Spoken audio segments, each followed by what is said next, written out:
우리가 참다운 행복의 삶을 살려면 먼저 자각해야 할 것이 몇 가지 있습니다. 나의 삶은 이 나라고 여기고 있는 에고, 지금 내가 이게 나다라고 하고 있는 이 나, 이것을 우리가 에고라고 하는 말로 보통 많이 씁니다. 근데 이것을 따지고 보면 이것은 참나가 아니죠. 거짓나라고 할 수도 있고, 임시로 지금 이렇게 우리가 살아가면서 나의 역할을 하고 있는 거예요. 임시의 나다, 거짓나다 이렇게 말할 수 있는데, 이 에고가 주인 노릇을 하고 있는 에고 노름임을, 우리의 삶이, 지금 우리의 삶이라고 하는 것은 지금 내가 나라고 여기고 있는 이 에고, 거짓나, 임시의 나, 이 에고가 주인 노릇을 하고 있는 에고 노름이라고 하는 것을 솔직히 받아들이고 알아차려야 합니다. 자각해야 합니다. 그러지 않고는 속아버리는 거예요. 아무리 잘 살아도 그 인생은 속는 인생이 되는 겁니다. 속는 삶이 되는 것입니다. 그렇지 않고 우리가 또 이러한 자각이 없이 지금 말한 대로 이것이 다 에고 노름이다, 지금 내가 이 알아차림이 없는, 자각이 없는 이 삶은 에고 노름이다, 에고가 주인 노릇하고 있는 에고 노름이다라고는 이런 자각이 없으면, 그렇다면 수행을 한다 하더라도, 수행한다, 봉사한다, 보살행을 한다는 것마저도 자기 유한에 지나지 않고 에고를 만족시키는 에고 노름에 지나지 않는다, 이것입니다. 이렇게 해가지고는 참다운 행복의 삶, 깨달음의 길로 나아가지 못하고 윤회의 괴로움에서 벗어날 수 없다는 이 통찰, 이 알아차림, 이 자각, 이런 것, 자각이 먼저 우리가 알아야 할 내용이고, 그리고 또한 아울러서 몇 가지 중요한 사실들을 우리는 알아차려야 되고, 말하자면 자각해야 합니다. 이런 알아차림, 자각을 하면은 우리는 자신의 습관과 사고, 패턴, 삶의 패턴, 조건 등의 복합체인 이 마음이 어떻게 기능하고 있는지를 보다 면밀히 살필 수 있습니다. 이러한 그 마음을 살필 수 있으면 우리가 그 마음의 불균형 상태, 우리는 지금 마음의 평온한 상태, 마음의 조화로운 상태, 이런 상태를 살지 못하고 그 불균형, 부조화, 이러한 상태, 다시 말하면 슬픔과 좌절이 있고 고통과 불행이 있고 때로는 즐겁다, 괴롭다, 슬프다, 희노애락의 그런 출렁거림 속에서 마음이 조화롭지 못하고 평화롭지 못하는 그런 불균형 상태에 있음을 알아챌 수가 있습니다. 현인들은 이 자각하지 못한 사람들이 배울 수 있는 것들 중에서 가치 있는 것이라고는, 이런 알아차림이 없는, 자각이 없는 사람들이 배울 수 있는 것들 중에서 가치 있는 것이라는 것은, 사실 우리가 지금 그런 자각이 없는 상태에서 살고 있는 모든 중생들은, 그래서 거기서 가치 추구를 하죠. 여러 가지 가치 추구를 하는데, 거기서 가치 있는 것이라는 것은 아무것도 없다, 이렇게 아주 강조하고 있습니다. 극단적으로 표현을 하고 있습니다. 그래서 따라서 우리가 가장 먼저 배워야 할 것은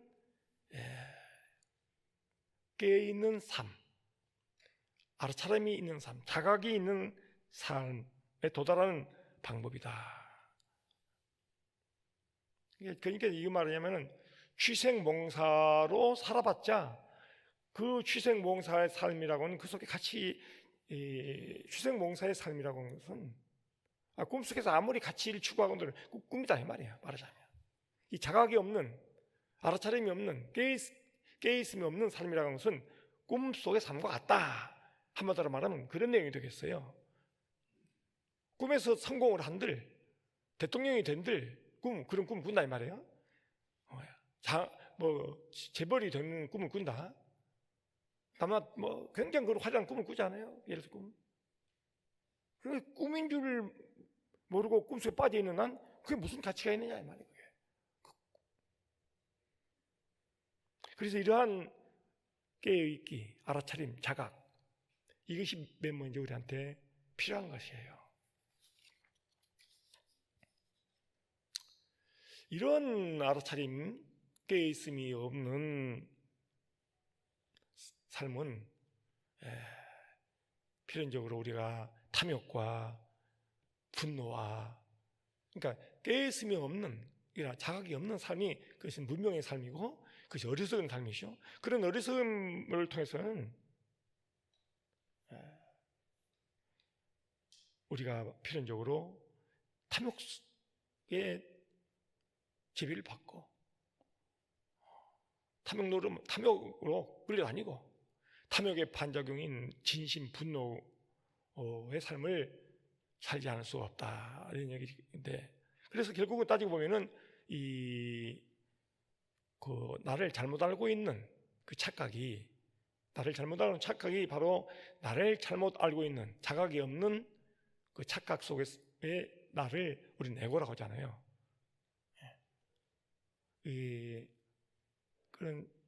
그런 깨어 있음, 자각, 알아차림이 없는 착각 속에 있는 이 나, 이것이 에고 아닙니까? 에고가. 이 에고가 어리석음의 착각의 아주 결과물인데, 사실은 이 결과물인 에고가 또 무엇의 원인이 되느냐 하면은, 에고는 착각의 결과물입니다. 네, 탐욕과 분노는 에고의 결과물이에요. 다시 말해서 에고가 탐욕과 분노의 이 불균형 상태의 부조화에 힘드는 삶을 사는 원인이다 이 말입니다.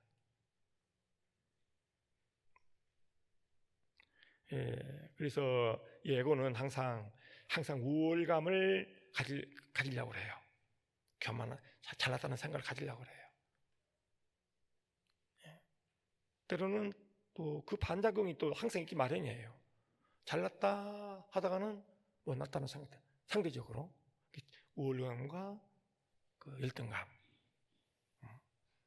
에고는 그 속에 춤을 추고 왔다 갔다 하는 거예요. 항상 우월감만 있는 것도 아니고, 항상 1등감만 있는 것도 아니고, 이 우월. 난 좀 잘났다, 고귀하다. 이런 생각들이 또 거기에 다른 사람들도 그렇게 사는 거니까, 이렇게 서로 에고의 충돌이 일어난 거예요. 그리고 에고의 충돌이 가정에서, 직장에서, 사회에서, 나라에서, 국제 간에, 집단적으로. 그래서 이 세계가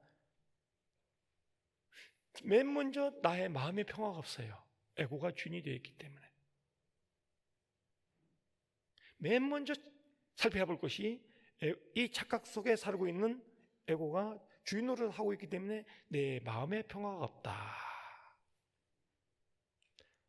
그 에고가 주인 노릇하는 삶 속에는 가정의 평화가 없다. 그 에고들이 주인 노릇하고 있는 사회는 사회에 평화가 없어요. 갈등이 있는 거예요. 충돌이 있기 때문에. 에고들의 충돌이.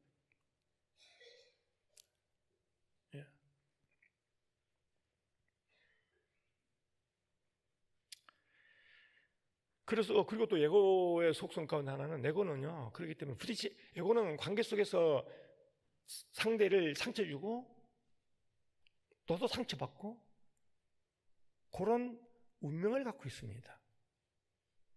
자, 여러분 살면서 상처 한 번도 안 받아봤나요? 나는 얼마 전에도 이렇게 알면서도 속으면 상처받더라고요. 잠깐이라도. 빨리 알아차리면 상처에서 벗어날 수가 있는데, 상처가 계속 오면은 그 상처 여러 번 받으면은 벗어나기가 좀 힘들어져요.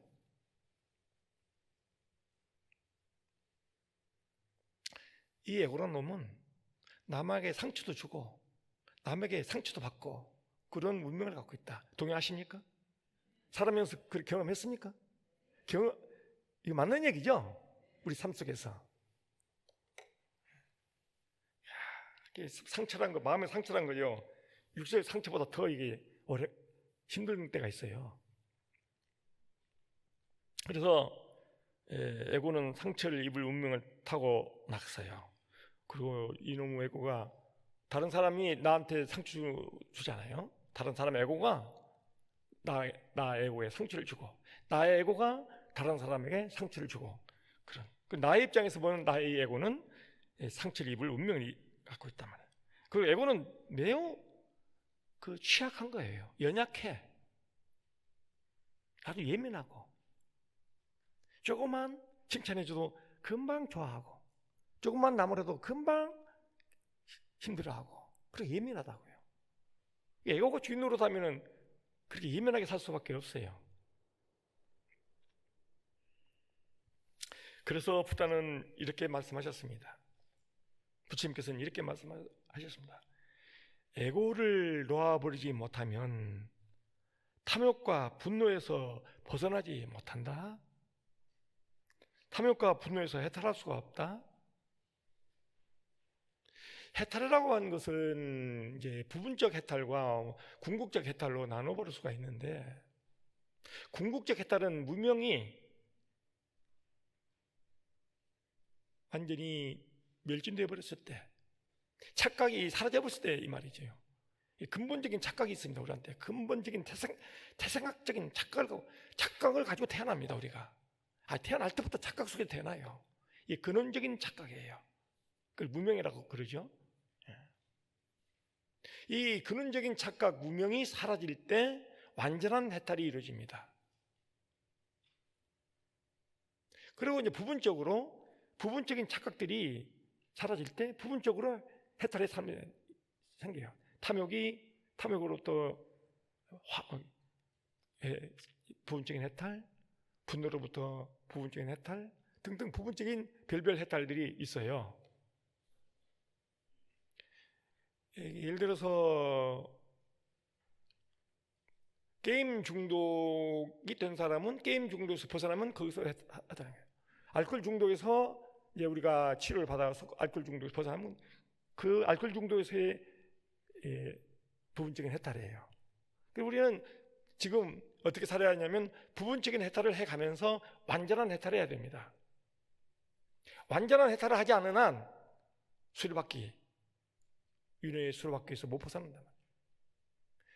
천상의 행복을 누린다 하더라도 다시 떨어져서 불려의한, 내 뜻대로 되지 않는 인간의 삶으로 떨어지고, 인간세계로 떨어지고, 또 살다가 또 저 축생도 떨어지기도 하고, 더 험악하게 살면은 지옥으로도 떨어지고. 그래서 해탈하지 않는 한 부분적인 해탈만 가지고는 우리는 완전한 행복을 살 수가 없어요. 그런데 지금 우리들은 우리를 둘러싸고 있는 환경의 영향을 안 받을 수 없기 때문에 우리는 지구촌에 강타하고 있는 탐욕 문명의 거대한 그 흐름에서 자유롭지 못합니다. 제약을 엄청 받고 있어요. 이 농경사회, 옛날 그 사회는 좀 이만큼 힘들지 않았어요. 지금은 엄청나게 힘듭니다.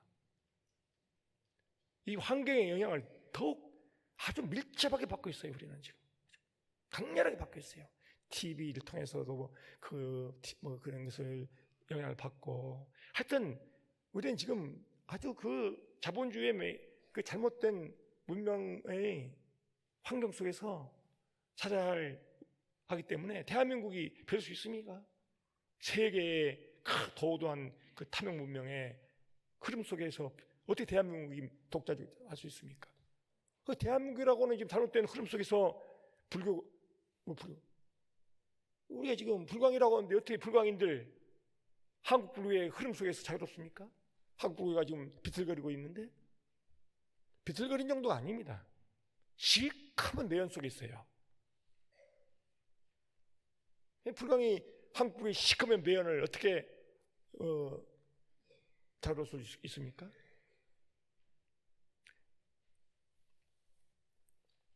그러면 우리 불광이 방법은 우리 불광 동산에 나무를 많이 심는 거예요. 우리 마음에 나무를 많이 심는 거예요. 그러면 그런 매연에서 좀 많이 방을 하고 우리 마음에 정말 푸른 나무를 심으면 어떤 환경에서도 구애받지 않는 그런 자유로운 삶을 살 수 있는 것이 파냐바라멜의 나무입니다.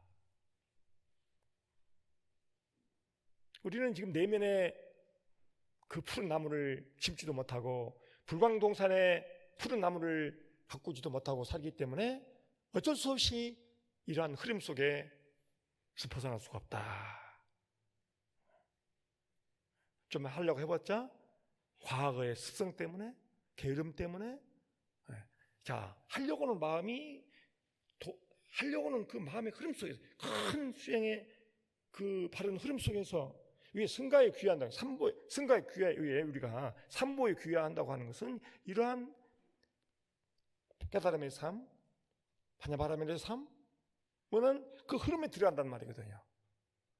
그런데 이 흐름이 지금 우리가 부처님은 눈에 보이지 않고 부처님의 법도 우리가 제대로 이해할 수가 없고 수행 공동체가 시커먼 매연 속에 있을 때 이 흐름이 들어왔다고 한들 우리는 지금 무슨 도움을 받느냐 말이에요.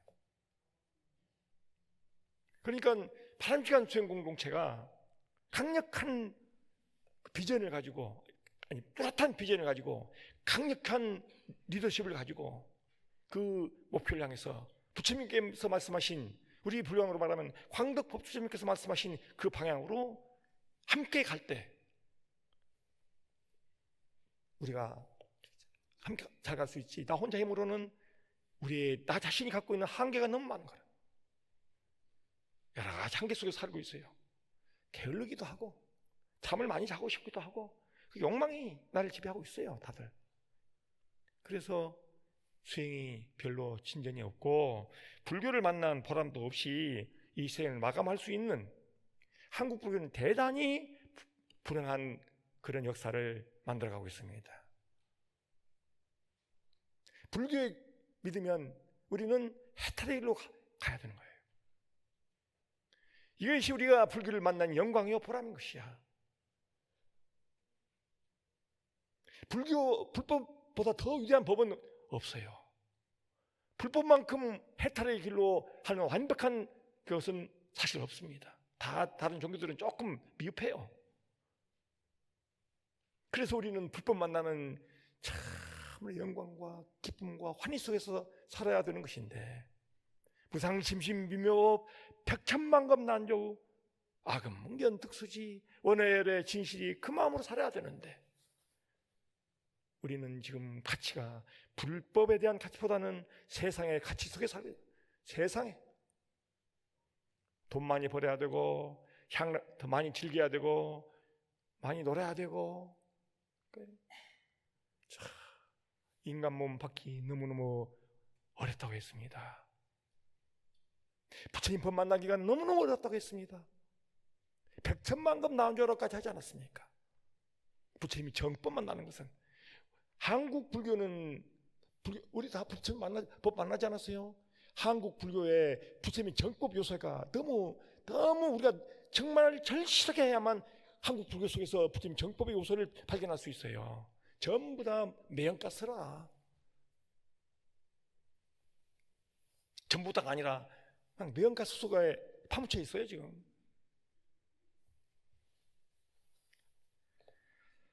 자, 에고를 놓아버리지 못하면 탐욕과 분노에서 해탈하지 못한다. 탐욕과 분노는 그 에고의 부산물이다. 따라서 탐욕과 분노의 근본적인 원인을 제대로 알아야만 한다.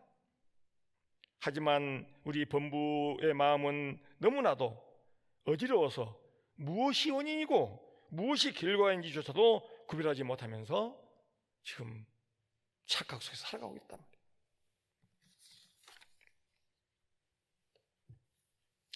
우리에게 문제를 안겨주고 있는 것들이, 자, 우리가 지금 문제를 안고 있는 것들이 다른 사람이 알고 보면은 그 문제의 근원은, 우리가 안겨주고 있는 그 문제의 근원은 나 자신의 에고라고 하는 것을 자각해야 돼요. 그러면 에고로부터의 자유, 에고로부터 벗어날 수 있는 길을 찾게 됩니다. 공부해보면 에고는 없어요. 에고 is not. 에고는 없다. 그러나 우리는 없는 에고에 속박되어서 에고 노름에 빠져있다고 하는, 그럼 먼저 자각이, 나는 에고 노름에 빠져있다, 이런 자각을 해야만 이 에고 노름에서 벗어나려고는 노력이 나와요. 그 노력을 통해서 에고로부터의 자유가 나와. 에고로부터의 자유는 에고가 없는 줄 알 때 에고로부터 자유가 되는 거예요.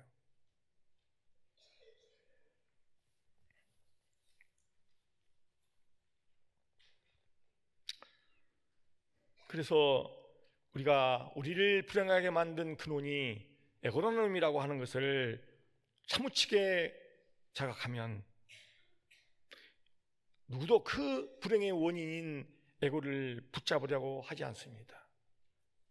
에고로부터의 자유를 우리는 열망하게 됩니다. 그러면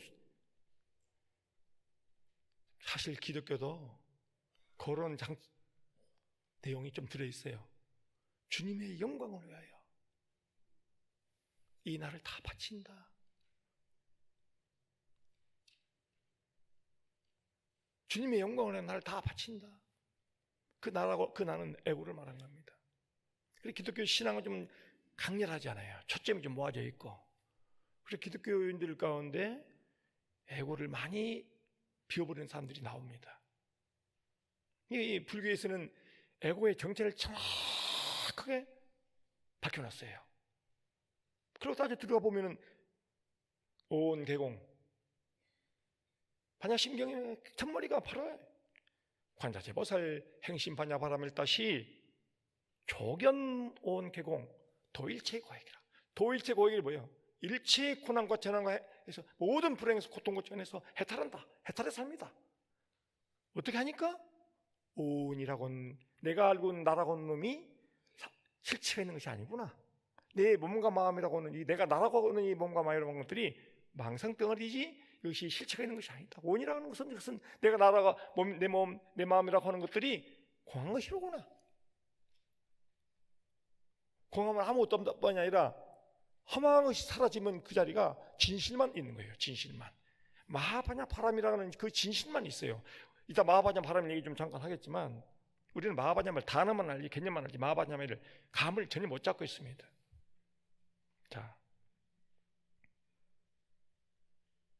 자, 탐욕과 분노와 에고노름인 탐욕, 분노, 욕망, 두려움, 증오, 시기, 질투, 폭력성 등 그 모든 결과가 그 어떤 것일지라도 그 근본 원인은 단 한 가지, 즉 우리가 충분히 자각하지 못하고 있는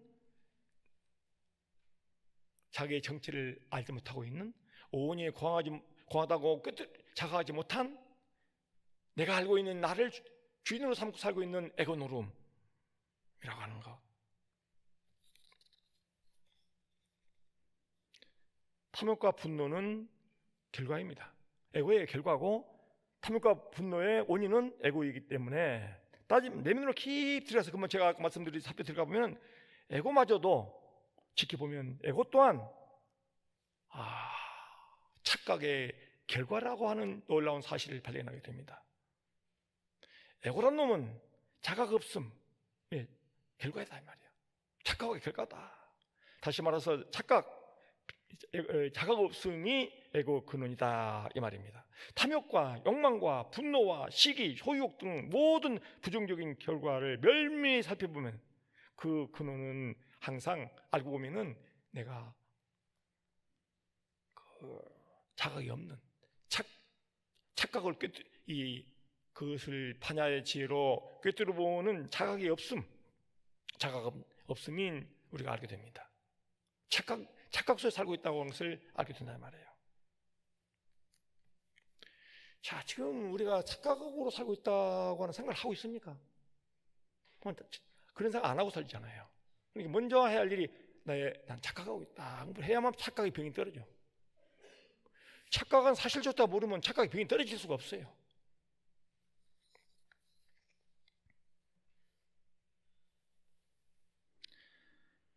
우리가 깊은 그런 미망, 착각 속에서 자각하지 못하는 이 무지한 우리 범부 중생으로 그렇게 살아갈 수도 있고, 그렇게 되면 탐욕과 분노,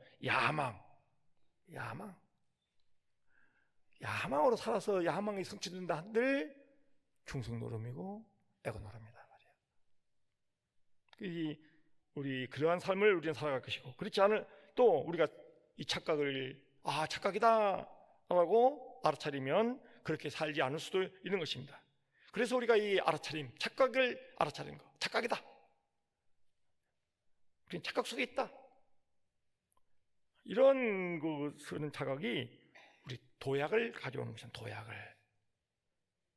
맨날 그 타령에서 맴돌고 있는 데서 도약한다 이 말이에요. 그래서 이러한 자각을 하게 되면 거기는 사랑과 연민이 우리 그 사람의 사랑과 연민이 반드시 그 사람의 마음에서 나오게 되고, 사랑과 연민이 따라오면은 아울러서 동시에 탐욕과 분노는 더 이상 존재할 수가 없다 이 말이에요. 그런데 우리는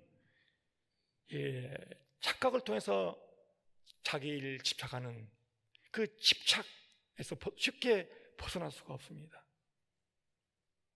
우리가 아무리 몸부림친다 하더라도 집착은 새로운 형태의 모양으로 나타납니다. 우리에게 필요한 것은 왜 집착이 이렇게 처음에 있게 됐는가? 왜 집착이 나오게 되는가? 이것을 잘 이해하는 것입니다.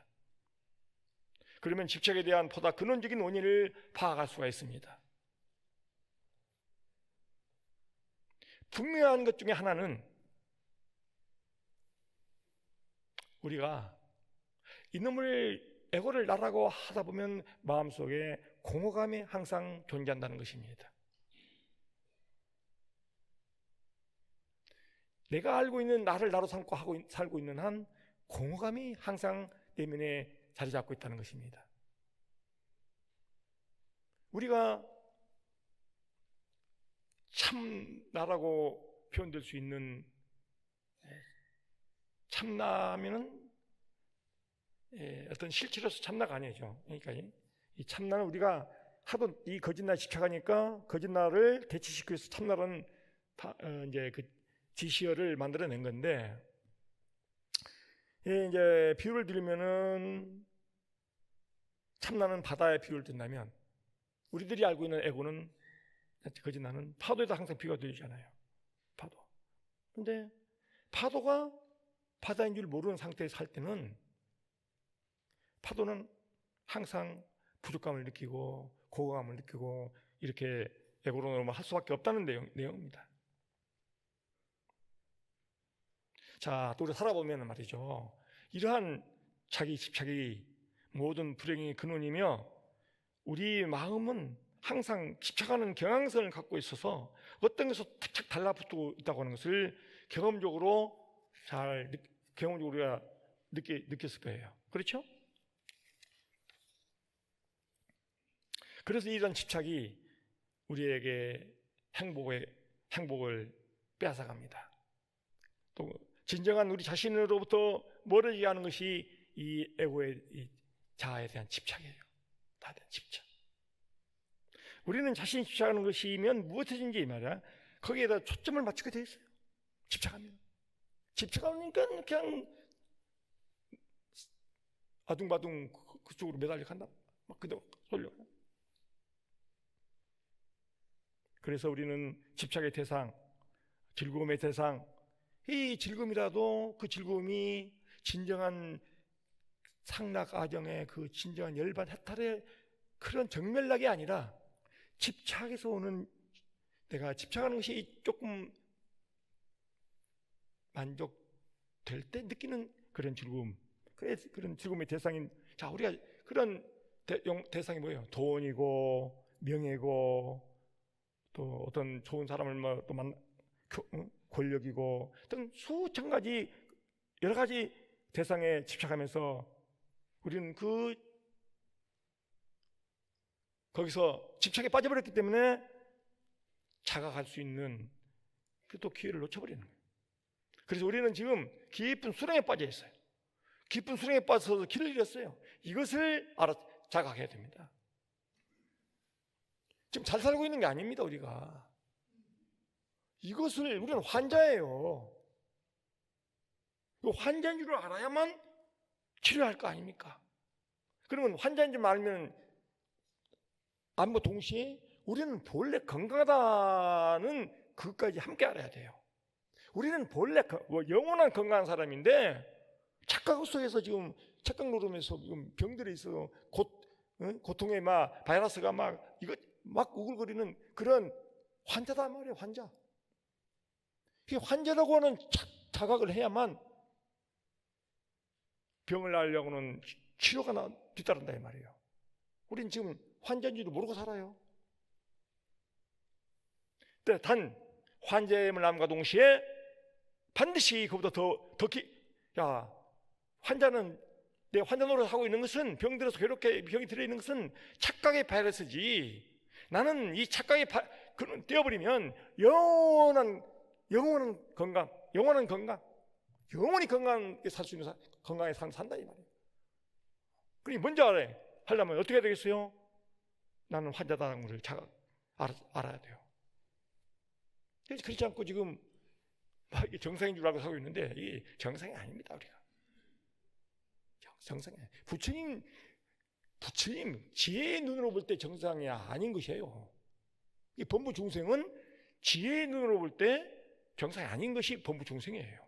내가 범부 중생이라고 하는 자각은 우리 법주 스님께서 하신 말씀 가운데 나는 범부 중생이야, 나는 업보 중생이야, 이러한 생각도 하지 말과 동시에 나는 그 스님 하도 우리는 업장타령만 하니까 우리는 업보 중생이야 이런 또 한계를 갖고 있기 때문에 그 한계를 깨주기 위해서 우리는 업보 중생이 아니야 라고 하는 말씀을 해주셔요. 항상 말은 그 약은 병 따라 나온 거니까. 근데 자, 우리는 지금 부처이면서 부처 노릇을 못하고 있는 중생이다. 우리는 이 말은 무슨 말이냐면 우리는 본래 건강한 사람인데 착각의 병을 앓고 있는, 착각의 파라스를 통해서 하는 많은 그 병들이 가지고 오글거리는 참 병든 사람이다를 동시에 알아야 됩니다. 그래서 이 병든 삶의 가장 뚜렷하게 나타나는 증험은, 병의 그 증험은 집착이라고 하는 양상으로 나타난단 말이에요. 위대한 선의 선사 달마대사는 우리에게 다음과 같이 말씀하십니다. 집착하지 말라. 집착하는 순간 해탈의 삶, 깨달음의 삶과 멀어진다. 그래서 우리가 착각이라고 하는 이 분별심이 없는 자각, 이 착각에서 분별심이 일어나거든요. 모든 분별심은 착각에서 이제 벌어지고 있다는 말이에요. 이 분별심이 없는 그 자각, 이것이 존재의 가장 깊숙한 신비를 풀어주는 궁극적인 열쇠다 말이에요. 이 아주 우리는요 신비한 존재야. 불가사의한 존재예요. 이것을 우리 광덕 법주스님은 뭐라고 말씀하셨느냐 하면 부처님 무량공덕 성명이라고 말씀하셨어요. 부처님 무량공덕 성명. 이 부친 무량공생명이라는 것은 우리가 이제 감만 잡아보는 거죠. 감이 뚜렷하게 오면은 부친 무량공생명을 발현하려고 하는 마음이 나올 것이고, 감마저도 안 잡히면은 그건 그냥 하나의 구호야, 구호. 우리의 내면 세계가, 우리 생명의 부처님의 한량없는 무량한 공덕 생명이다. 앞쪽에서 말하는, 앞쪽에서 그냥 다 뭉뚱그려서 거기는 대지혜와 사랑과 하는 능력과 이런 것들은 원만하게, 그럼 말할 수 없는 그런 한량없이 구족되어 있는 그런 부처님 무량 공덕 생명이다 하는 불가사의한 신비한 존재라고. 우리 알맹이는 그렇다면 속은. 근데 겉으로 지금 우리는 아주 우리를 그런 것을 못 보도록 하는 어둑달룩 여러 가지 그냥 그것들이 그 외에 덮여 있는 것들이 때로는 시커멓고 때로는 막 이렇게 우리 눈 가림을 해버리고 속 입을 수 있는 것들에 속아서 우리는 지금 속고 살고 있는 거예요. 한마디로 속고 살고 있어요. 속고 살고 있단 말이에요. 그래서 중국의 위대한 선사 서암 선사는 아무개야 서암아 속지 말아라. 이게 유일한 자기 수행, 딱 안 속으면 되는 거예요. 착각을 하지 않으면 되는데 우리는 속고 착각하고 산단 말이야. 그러니까 항상 우리의 이런 자각이 있어야 된다니까요. 분별심이 없는 자각. 하여튼 좋거나 나쁘다고 우리가 이 마음에서 좋고 나쁨이 떠날 수 있어야 돼요. 그 신신명에서 깨달음의 열쇠가 지도문 아니라 도. 하나도 안 어려워. 그게 뭐 때문이야? 오직 분별심 때문이야. 분별심만 없다면 그대로 진리요, 그대로 마하바냐 바라미려 깨달음의 삶이다 이 말이에요. 그런데 분별심이 문제다. 분별심, 착각이 문제다 이 말이에요. 그런데 그래서 그 대표적으로 분별심의 대표적인 것이 뭐냐? 좋고 나쁨, 좋아하고 싫어함, 애와 증, 좋아하고 싫어하는 거. 우리가 살면서 반드시 우리 마음자국은 두 가지로 벌어집니다. 좋아하거나 싫어하거나. 그 중간에 멍멍한 건 있어요. 멍멍한 거. 멍멍한 건 어리석음이야. 어리석음. 멍한 상태. 멍멍한 상태. 그건 어리석음 상태고, 좋아하는 것은 탐욕으로 연결되는, 탐욕의 작용으로 좋아해. 진심의 작용으로 싫어해. 결국 그 바탕에 어리석음이 착각이 깔려있기 때문에 나타나는 것으로서 뭐냐? 탐욕작용인 좋아함, 진심작용인 싫어함. 좋고 싫은 것이 분명해. 이게 좋고 싫은 것이 분명해. 좋다고 말하는 순간 탐욕이 연결돼요. 탐욕심이, 집착심이 벌어져 버리고 그쪽으로 끌려간단 말이에요. 싫다, 나쁘다 라고 하는 순간 그의 반작용으로 반대로 반감이 생기고 혐오감이 생기고 진심이 작동되어 버린다는 말이에요. 그래서 우리는 착각이 없는 깨어있는 마음, 깨어있는 마음, 그 어떤 것으로 탐심으로 반응하지 않고 진심으로 반응하지 않고 그렇게 분별심의 판단이 정지된, 분별심으로서의 판단이 정지된 그저 지켜보는 마음, 알아차리고 있는 마음 딱 지켜보는. 그래서 그런 집착하지 않은 마음,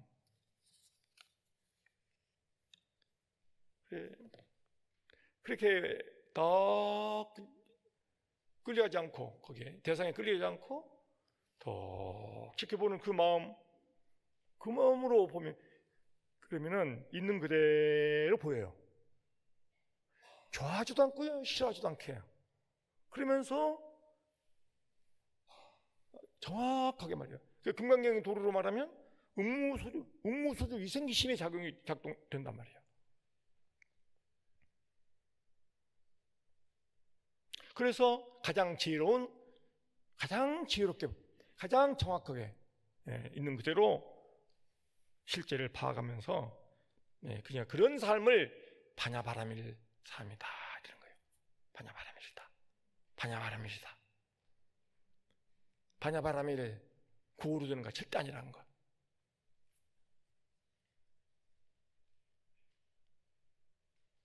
그래서 우리의 모든 문제의 원인은 바로 바냐의 결핍, 자각의 결핍, 착각이라고 하는 것, 이것을 반드시 깊이 있게 살펴봐야 됩니다. 그래서 우리에게 필요한 것은 보다 많이 자각하고 보다 많이 깨어있는 삶을 살아야 합니다.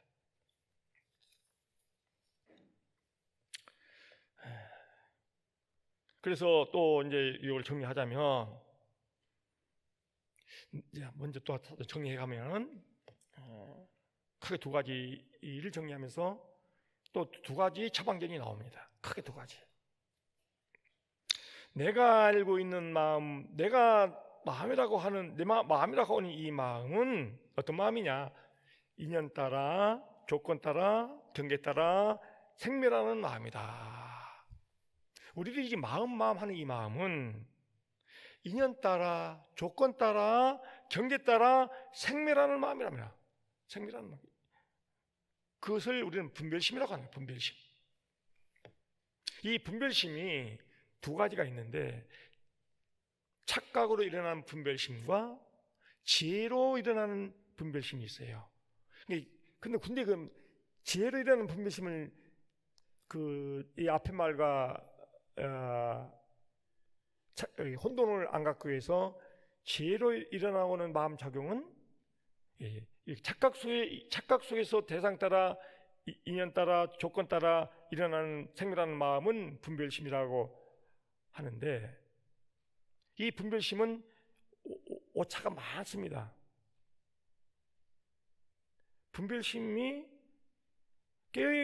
깨어있음이 그 힘이 없는 만큼 분별심은 오작동되는 것이죠. 분별심은 아주 시커먼 거예요. 색깔로 말하면. 물로 말하면 아주 시커먼 물이란 말이에요. 근데 이 분별심 속에 반드시 알고 보면은 분별심이 일어날 수 있는 원동력이 있어요. 생명력. 물로 말하면 맑은 물이 있단 말이에요. 흙탕물에도. 그런데 이제 분별심이 이런 중생의 시커먼 착각으로 일어난 분별심이 아닌 지혜 작용도 분별을 해요. 지혜 작용으로도 다 분별이 되지 않아요. 그래야 되지 않고 분별 하나도 못한다면 깨달을 필요가 뭐 있어요? 더 정확하게 보는 거예요. 더 정확하게. 꽃이야? 산이야? 물이야? 대나무야? 대나무는 푸르고 소나무는 푸르고 국화는 노랗다. 뭐 이런 선의 표현들 있잖아요. 저 작용 있는 그대로. 그건 지혜작용으로 대나무는 푸르고 국화는 노랗게 다 하는 거예요. 그건 지혜작용이라. 정확한 지혜작용이 있는 거예요. 그러니까 앞에 미혹해서 대상 따라, 인연 따라, 경계 따라, 조건에 의해서 미혹으로 일어나는 생멸하는 그 분별심과는 차원이 다른 얘기인데, 이런 것을 선능 분별이다, 선능 지혜작용이다 이렇게 말한단 말이야. 자, 그러니까 그건 깨달음의 삶이고, 지금 내가 지금 내가 알고 있는 이 마음은 지금 그런 지혜작용의 마음으로 아니라 지금 물로 말하면 시커먼 지금 물로 생각들이 막 일어나고 있어요. 이 모든 생각들은 지금 말이죠, 심리학자들이 여러 번 말씀드립니다만은 심리학자들이 분석에 하면 평균적으로 생각들의 85%가 부정적인 것이다 말이에요. 평균적으로. 지금 우리가 일어나는 생각에 끌려가면 생각이 끌려다니면 힘들어요. 그럼 어떻게 해야 되느냐? 자, 맑은 물, 흙탕물은 그건 먹을 수가 없어요. 흙탕물 어떻게 먹어요? 그러면 흙탕물을 이렇게 우리 일어난 생각을 딱 지켜보면은 물로 말하면 물이 여과돼요. 여과돼. 물이 여과돼서 여과된 맑은 물을 먹을 수 있는 거예요. 지켜보는 마음, 이 공부, 이거 지켜보는 이 알아차림의 공부라고 하는 것이 없으면 우리는 생각이 끌려다닌다니까요. 하여튼 이런 분별심으로 사는 한 희노애락에 우리가 뭐 살면서 뭐 기쁨이 없습니까? 즐겁죠. 때로는 얼마나 기쁘고 좋습니까? 즐겁고 좋아요. 또 안 맞으면 슬퍼. 아니 슬퍼야 화가 나. 내 마음에 안 맞게 하면 화가 나. 내 기준이 안 맞으면 화가 나는 거예요. 그 기준에 안 맞을수록 화가 더 큰 거예요. 화 너무 하고 슬퍼. 왜 우리 살면서 막 즐겁기도 하지만 또는 슬프기도 하고 그런 희노애락이라고 하는 그런 것이 우리 삶에서 항상 이렇게 일어나요. 그 희노애락의 노예가 돼요. 굴레에서 벗어날 수 없다는 것을 깊이 우리가 자각해야 합니다. 그래 이런 경계 따라 일어나는 생멸하는 이 마음, 이 분별심이라고 하는 이것은 참마음이 아니다. 이거 반드시 필요해요. 참마음이 아니다. 일어나는 마음에 이런 마음 일어날 때 이것은 참마음이 아니다. 이 여과하는 법이다. 여과하는 법. 흙탕물을 맑은 물로 먹을 수 있게 여과하는 법이라. 이상 일어날 때 그대로 끌려가 버리면 흙탕물 상태로 먹으니까 배탈 나고 난리야. 배탈이 나갖고 난리야 말이야. 이제 식중독 물 갖고 막 흙탕물 그대로 먹었으니까 막 배탈이 나고 막 이제 몸에 막 열이 오르고 난리야. 비를 뜨면 흙탕물 그대로 먹으면 안 돼요. 우리 일어난 생각 그대로 사는 것은 흙탕물을 먹은 거와 똑같아. 여과 장치가 없이 막 흙탕물을 먹고 산단 말이지 우리가. 그래. 그러니까 맨날 막 지금 저거 없어. 우리 힘들게 살아요. 그렇게 살기 때문에. 그래서 여과하는 법이 뭐예요? 이 흙탕물 같은 생각이 일어날 때, 이런 분별심이 일어날 때, 이 참마음이 아니다. 부처님 마음이 아니다. 이는 진리의 마음이 아니다. 쉽게 말해 참마음이 아니다. 이게 하나라서 딱 돼요. 구름은 하늘이 아니다. 이 공식이야. 이 공식은 항상 대입해야 돼. 그런데 지난번 법회도 말씀드렸지만 공부하는 사람의 마음과 공부하는 법 자세는 겸손하고 또 하나는 단순해야 돼요. 복잡하게 많이 알려고 하면 안 됩니다. 꼭 필요한 것을 정확하게 아는 게 중요하지 잡다하게 많이 알아봤자 번뇌를 다스리는 데는 아무런 힘이 없다. 이걸 아셔야 됩니다. 근데 지금 불교를 공부하는 사람들을 보잖아요. 내가 아는 어느 부자들 보면은 여기 가서 이것 듣고 저기 가서 저것 듣고 많이 듣긴 해. 몇 가지 좀 뭐 교리는 많이 알더라고. 또 뭐 보고서도 그런 사람 많아. 잡다하게 많이 아는데 이것이 꿰뚫어져 있잖아. 체계적으로 핵심이 파악되지 않아. 잡다하게 많이 아는 것은요 번뇌를 다스리는데 아무런 힘이 없어요. 확실하게 알아도 번뇌는 우리 우리 탐욕의 경향성, 분노의 진심의 경향성, 업장 말이야. 업장. 이건 어마어마한 힘이 센데 잡다하게 알아봤자 그걸 다스릴 수 없다니까요. 그게 무슨 소용이 있어? 그까짓 거 그런 것들을 뭘라고 그래? 아무 소용 없어요. 그래서 우리한테 필요한 것은요 다른 게 아니야.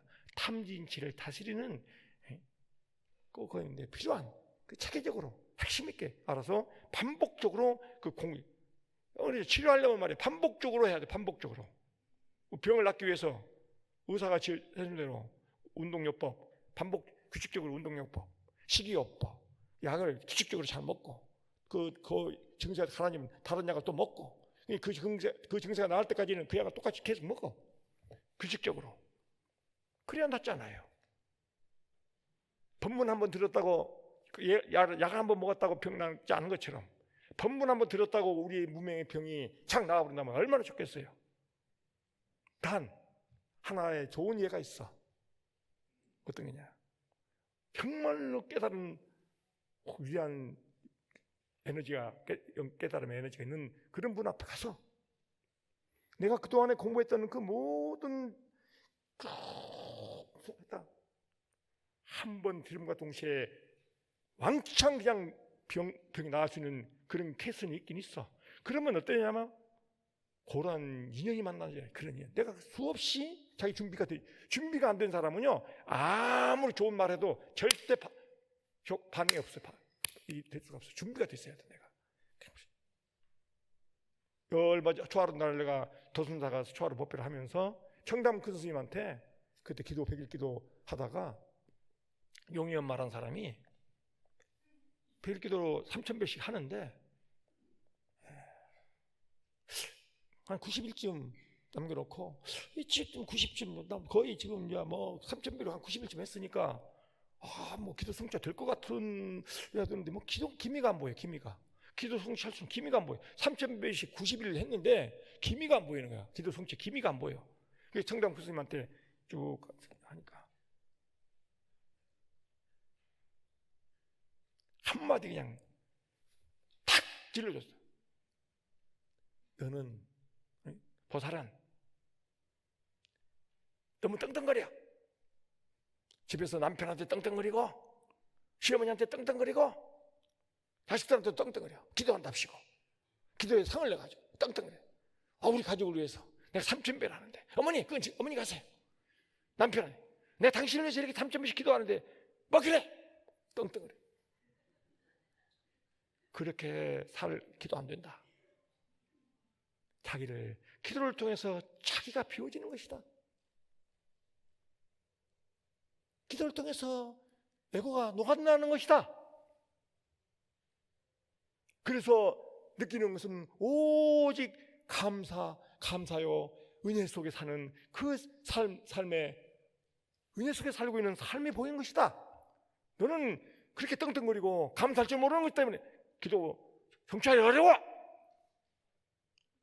눈물이 말이야 비 오듯 쏟아지는 거야. 막 큰숨 앞에서 막 울어버리는 거야. 왜? 90일 동안 3,000배를 했기 때문에 큰 스님의 그 한마디가 엄청난 울림으로 들어간 겁니다. 평소에 그런 말 해봤자요 그냥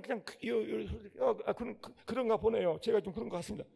이런데 90일 동안 3,000배를 했던 그 사람이었기 때문에 그 큰 스님의 두 마디가 결과적으로 한마디 콱 울림으로 가고 180도 사람이 바뀌어버려요. 큰 울림으로 전달돼가지고 그래서 그 사람이 그다음부터 확 바뀌어.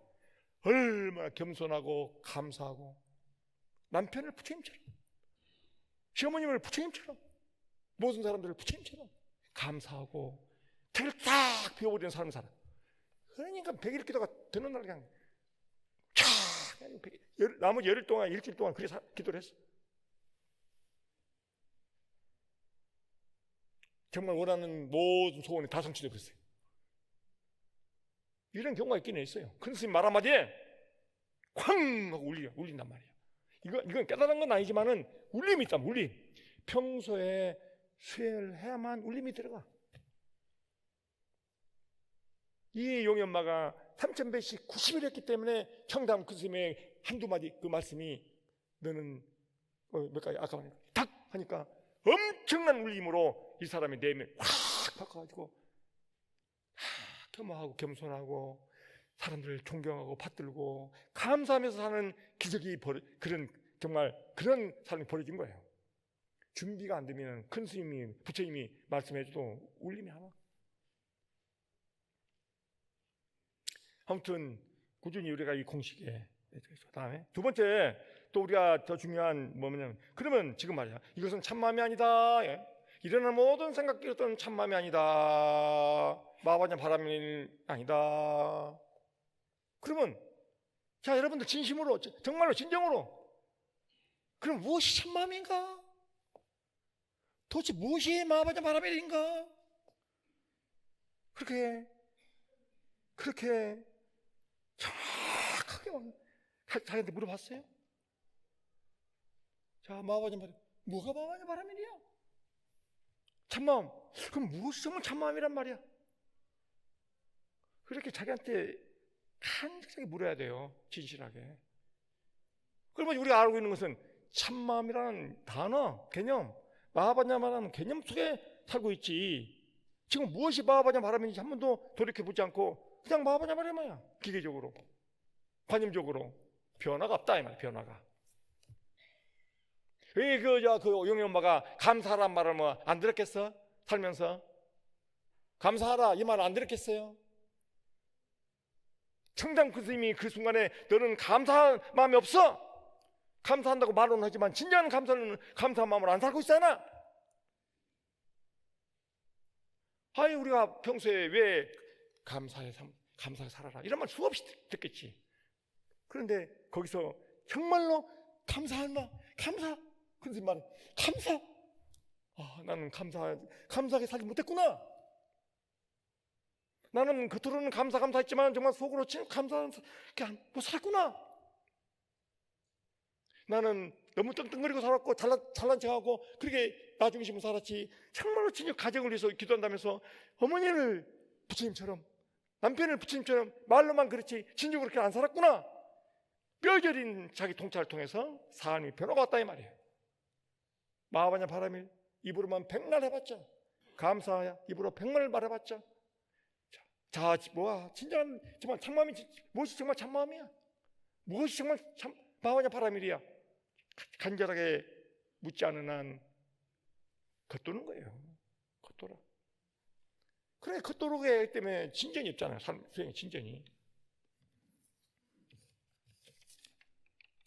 그래서 자 그러면 이제 마지막으로 총정리를 합니다. 총정리.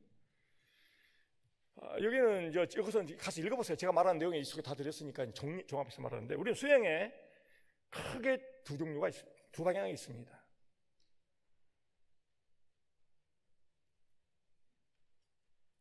하나는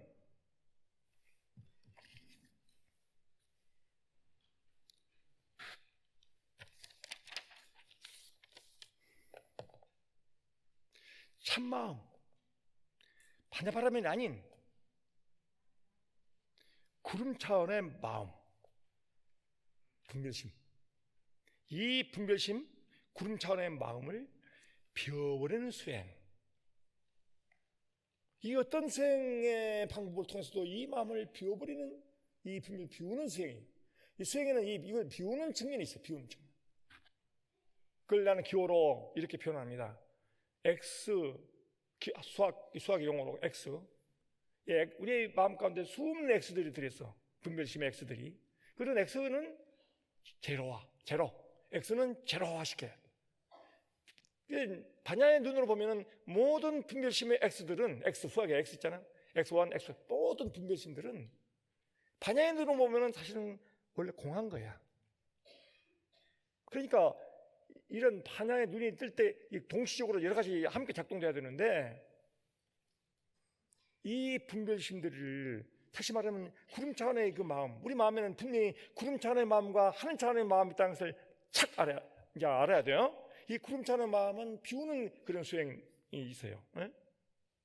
자, 근데 비우는 건 아까 말한 것도 떠오르는 이 생각들이 참 마음이 아니야. 이것도 하나의 공식이야. 거기 대입시간 공식이야. 지금 시간이 없으니까 이제 공식 설명만 하고 말하게 돼. 그런데 그렇게 되면은 마음이 고요한 마음이 나옵니다. 텅 빈 고요한 마음이 거기 그 순간에 그 사이에 생각과 생각 사이에 분별심과 분별심 사이에 텅 빈 고요한 마음이 있어. 그 하늘이라고는 텅 빈 하늘 위에 구름과 구름이 일어나지. 그러니까 구름과 구름 사이에 텅 빈 하늘이 보여. 이 고요한 마음, 더 고요한 마음.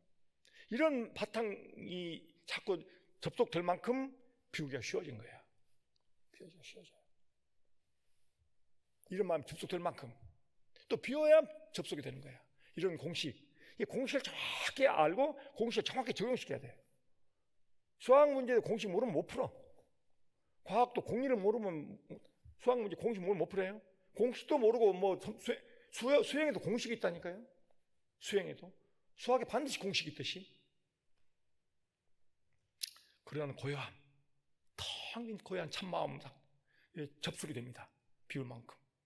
그런데 그런 접속된 만큼 그 힘으로 잘 비우게 돼요. 자, 그런 것이 측면 하나 있고, 또 하나 우리 큰 스님이 다른 사람에 비해서 이걸 많이 강조하시는 부분이 하나 있는데, 광덕성님께서 본성의 무한 능력을 믿고 내어서라. 푸른 하늘의 찬란한 태양 같은 참마음의 무량 공덕을 믿고 내어서라. 이것은 이 공식을 정확히 알고 작동을 잘 시켜야 나타나지 요 말 갖고는 되질 않습니다. 왜? 우리는 본성의 무한 본성 세계를 지금 구름이 가려서 몰라요. 분별심이 가려서 모릅니다 지금. 근데 어떻게 내줄 수 있겠습니까? 가려버렸는데. 그냥 믿어라.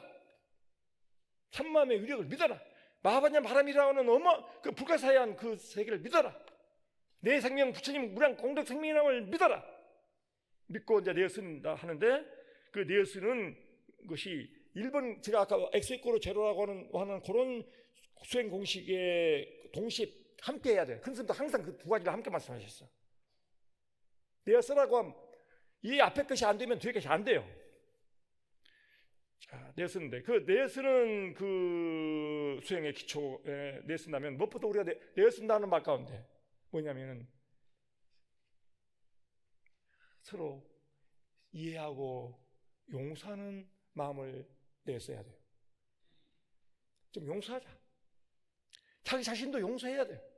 자기 자신도요. 우리는 자기 자신을 하나씩 비판할 때가 많습니다. 자기가 자신을 비판할 때 가장 힘든 것이에요. 남이 나를 비판할 때보다도 내가 나를 비판할 때 힘들어요. 너는 나쁜 놈이야 이놈아. 근데 이것이 냉철한 이런 지켜봄을 통해서 자기의 잘못을 지켜보는 거하고 자기를 막 자기를 헛되는 거하고 다른 거예요. 자기를 막 쥐에 짜는 거하고요, 쏙 자기 그 허물을, 자기 잘못을 지켜보는 거하고는 차원이 다른 거예요. 자기를 쥐에 짜. 여기 자식아, 뭐, 너 나쁜 놈이야, 나는 왜 이래, 막. 이건 그거 아니에요, 그거예요. 그래서 우리는 하여튼 자기 자신도 내가 뭐 이럴 수도 있었지. 앞으로 괜찮아. 너무 힘들어하지 마라. 괜찮아. 앞으로 잘 될 거야. 위안하면서 남들도 위해주고 위안하고 배려하고 용서 이런 거. 두 번째, 이를 통해서 우리가 항상 사랑의 말, 자기 사랑도, 자기 집착과 자기 사랑은 다른 거예요. 그리고 항상 우리는 사랑의 마음, 아까 연민이 나왔잖아요. 사랑과 연민. 수행을 하면은 사랑과 연민의 마음이 점점 커갑니다. 그리고 연습을 통해서 사랑과 연민을 키워가는 거예요. 자꾸 사랑하고 연민해하고 나누고 베풀고 이런 걸 통해서 내 마음의 그 세계가 연결이 된다고요. 그 힘이 더 잘 나타나게 된단 말이야. 그리고 항상 감사해야 돼요. 감사합니다. 알고 보면은요, 우리가 감사할 수밖에 없는 은혜 속에 살고 있는 것입니다. 부처님의 은혜, 우주 대생명, 부처님이라고 하는 게 부처님 하면 부처님인데 말이에요. 단어 부처님 석단인데 과연 부처님이란테 뭐가 부처님이야? 그걸 알면 알수록 부처님의 은혜 속에 살고 있어요. 우리가. 나는 내 힘으로 사는 게 아니야. 전부 부처님의 힘으로 살고 있어요. 지금. 부처님의 은혜 속에서. 이 부처님의 은혜를 느낀 만큼 감사가 더 큰 거예요. 부처님 감사합니다 하는 사람은 부처님의 은혜가 느껴지는 사람이에요. 부처님 감사합니다. 부처님이 누구야? 부처님을 안 만큼 보이는 생명들도 부처님처럼 보이는 거예요. 부처님을 안 만큼 남편이 부처님처럼 보이고 아내가 부처님처럼 보이는 거란 말이에요. 내 눈으로, 판단으로, 분별심으로 보는 것이 사라지니까, 생명의 본원적인 그 모습들이 느껴지니까 남편이 그만큼 부처님처럼, 그만큼이라도 부처님, 아내가 부처님처럼. 그래서 남편이 감사하고 아내가 감사하고 자식이 고맙고, 나한테 욕하는 사람도, 나는 얼마 전에 누가 나한테 굉장히 힘들게 한 사람이 있었는데 그 순간은 굉장히 좀 어떻게 저랬을까 했는데 가서 가만히 생각해 봤어요. 참 감사하구나. 나를 또 일깨워주는구나. 그래서 하여튼 감사의 단수가요, 높을수록 좋아. 감사의 단수가 높기야 참, 감사 수행 참 좋은 수행이고 비교적 하기 좋은 수행이고, 그런데 우리가 감사 단수가 안 올라가. 맨날 입으로만 감사, 용이 엄마처럼 입으로만 감사. 그거 안 돼. 청담 스님한테 혼났어. 여러분도 혼나는 스님이 계셔야 돼. 여러분을 혼낼 수 있는 사람이 하나 있어야 돼. 누가 나를 혼낼 수 있는가? 남편이 혼내봐라. 달라들지. 아내가 남편한테 정말로 야단 맞을 수 있는 분을 자기한테 한 분 모시고 있다면 우리는 엄청난 성장을 할 수 있는 것입니다. 저 야단 칠 수가 없어, 시대가.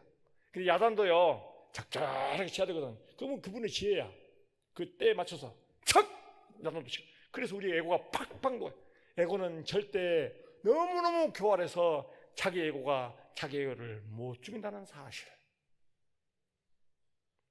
자기 에고가 자기 에고를 절대로 못 죽인다는 사실. 그러면 어떤 사람이냐? 정말로 지혜롭고 정말로 진실하고 정말로 순수한 사람만이 자기 에고를 죽일 수 있는 것이에요. 근데 누가 정말로 순수합니까? 정말로 진실합니까? 그리고 지혜롭습니까? 그리고 자기는 자기 에고를 못 죽인다. 그럼 누가 죽이죠? 존경하는 스승님께서 스승님을 전적으로 믿을 때 스승은 그 사람의 에고를 죽여줄 수가 있어요.